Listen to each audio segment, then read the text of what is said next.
এটা খেতে ভালো লাগবে, তো সেভাবেই রান্না। আজকে আমি আপনাদের মাঝে শেয়ার করব লবস্টার রেসিপি। তো এটার হচ্ছে দুইটার ওজন ছিল 500 গ্রাম, না দুইটায় 500 গ্রাম ওজন ছিল।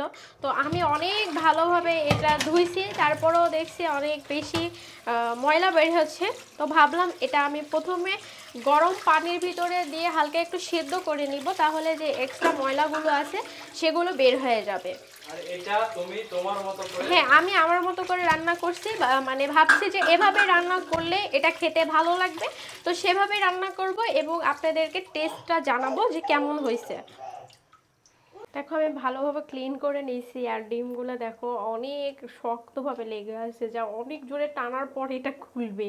ওরে বাবা, তারপরেও খুলছে না। তো পানিটা গরম হয়ে আসছে, এখন আমি এগুলা, আমাকে বড় পাতিলে দেওয়া উচিত ছিল, না পানি ধরবে। কি হয়েছে, তুমি চুপচুপ করে কি খাচ্ছ, কথা বলছো না যে? আমি তোমার ছেলে আমার মুখের ভিতরে বিস্কিট ঢুকাই দিয়েছে। তাই? ওই ফার্স্টে কি হলো আব্বু? হুমকি দিচ্ছে আমার। দেখছো পানির ভিতর থেকে কি বের হচ্ছে? অনেক ময়লা আছে ওর গায়ে, খোলকে। খোলক সহ রান্না করা যায়, তো সেক্ষেত্রে করতে হবে কি, মাঝখানে কেটে ভিতরের ময়লাগুলো ফেলা দিয়ে রান্না করতে হবে। ওইটা প্রসেস আরেকদিন দেখাবো। ওইটা আরেকদিন না, আরেকদিন তুমি কিনে দেবা, ঠিক আছে? ঠিক আছে। তোমার ই করা হয়ে গেছে? ঢেলে নেব নাকি? এই এর উপরে ঢেলে নাও, এর উপরে ঢেলে নাও গো। বাই চান্স ছুড়ে এসে গায়ে পড়লে গরম তো। তুমি একটু সরে যাও, আমি একটু চেষ্টা করি। তোমার গায়ে পড়লে? আমার গায়ে পড়লে পড়বে।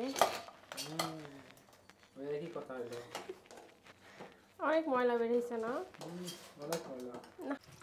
তো এখন আমি এটা আবার পানি দিয়ে একটু ঠান্ডা করে নেব। তো এখন আমি এটা কেটে নেব। ও আচ্ছা, কি আচ্ছা? আলাদা হয় নিচের দিক আলাদা?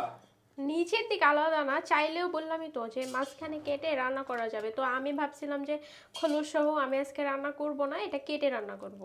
ওকে, তুমি পরিষ্কার করে নাও। তো ওই যেভাবে খোলকটা ফেলাই দিয়ে পিস বের করলে, আর এটা অনেকটা আমার কাছে হচ্ছে চিংড়ির হলে একটু নরম থাকে, এটা অনেকটা শক্ত মনে হয়েছে। আপনারা চাইলে খোলস সহ রান্না করতে পারেন। হ্যাঁ, ওইটাও প্রসেস আছে, মাঝখান দিয়ে কেটে সবকিছু পরিষ্কার করে নেওয়ার পরে না। আর এটা পিস পিস এখন হবে, মানে প্রত্যেকটা খোলক মোড়ায় একটা করে পিস। তো আমি এখানে চিংড়িটা ফ্রেশ করে ধুয়ে নিয়েছি, আর দুইটা কাটার পরে আমার এতটুকু হয়েছে, তার মানে দুইটা হচ্ছে দুইজন মানুষের জন্য পারফেক্ট, হ্যাঁ, একবেলা খাবারের জন্য। তো ওটা আজকে আমি আপনাদের মাঝে শেয়ার করব। আমি এখানে প্রথমে এগুলাকে পরিমাণ মতো হলুদ, আসলে আজকে পরিমাণ বলছি না কারণ খুবই অল্প, এই কারণে। তো আপনারা একটু পরিমাণটা দেখে শুনে চেক করে দিবেন। পরিমাণ মতো মরিচ দিলাম। বেশি বড় থাকবে, হ্যাঁ অনেকগুলা সংখ্যায় থাকবে, তাদের পরিমাণ আলাদা হবে। সেটাই। তো লবণ দিয়ে আমি এটা হালকা মাখিয়ে নিচ্ছি, তবে ভালোই লাগবে আমার মন বলছে। সেম চিংড়ির মতো কি ফ্লেভার পাবো, তোমার কি মনে হয়? পাবো, ফার্স্ট টাইম ট্রাই করছি। তাই? রাইট, ইয়েস, ফার্স্ট টাইম আজকে লবস্টার রান্না করতে গিয়ে দেখুন কি হলো, এই টাইটেল হবে। ও তাই বলে আমি হালকা এখন করে হালকা ভেজে নিতে হবে না? হ্যাঁ। এদিকে আমার লবস্টারটা ভাজা শুরু হয়েছে, আর এখন আমি এখানে রান্নার জন্য মশলা দিয়ে দিলাম। লবণ দিয়ে দিলাম 1 চামচ পরিমাণ, তারপরে জিরা গুঁড়া দিয়ে দিলাম 1 চামচ পরিমাণ, মরিচের গুঁড়াটা 1 চামচ পরিমাণ দিয়ে দিলাম। তো স্পাইসি আমার মনে হচ্ছে ভালো লাগবে, তো এই জন্য দিয়ে দিলাম। আর হলুদের গুঁড়াটা 1/2 চামচ পরিমাণ দিয়ে দিলাম। মিশ্রণ বানাবা? হ্যাঁ, আমি এখানে 1 চামচ পরিমাণ রসুন বাটা দিয়ে দিলাম, আর আদা বাটা দিয়ে দিব 1/2 চামচ পরিমাণ। এই আব্বু, আমার বাবার সঙ্গে আজকে খেলা করছে। অনেকে ভাবতে পারেন যে তানসিফ বাবু কই গেল, তো তানসিফ বাবু হচ্ছে হাড়ি পাতিল দিয়ে খেলা করছে। খুলছে নাকি? হ্যাঁ হ্যাঁ, ওটা মনে হয় খুলছে।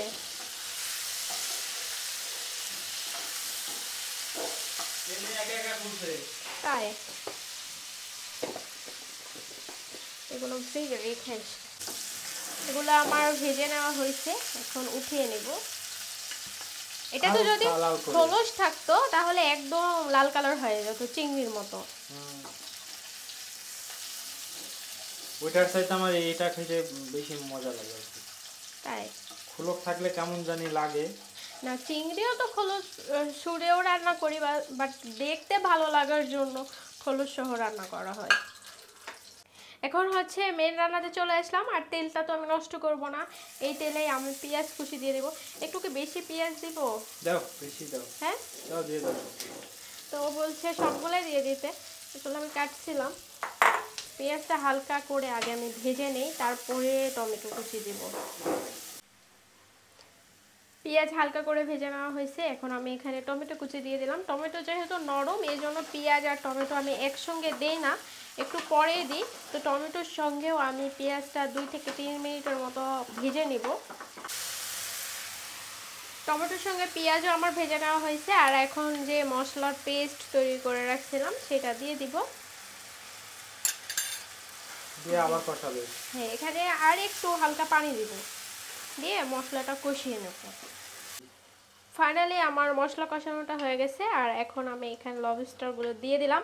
আবার অনেকে বলতে পারেন যে আপু এতটুকুতে হচ্ছে আপনি এত পেঁয়াজ আর এত মশলা দিয়েছেন কেন? মশলার পরিমাণ কমই দিয়েছি, কিন্তু পেঁয়াজের পরিমাণটা একটু বেশি দিয়েছি, কারণ আপনাদের ভাইয়া একটু গ্রেভিটা খেতে পছন্দ করে সব কিছুরই। এই জন্য আমি না, অনেকজনই আছে। হ্যাঁ, অনেকজন আছে কমেন্টস করে যে আপু হ্যাঁ আমিও পেঁয়াজের পরিমাণটা বেশি দিয়ে রান্না করি, তো এই জন্য আমিও দিই। আর এইটা আমার মনে হয় চিংড়ির বড় ভাই।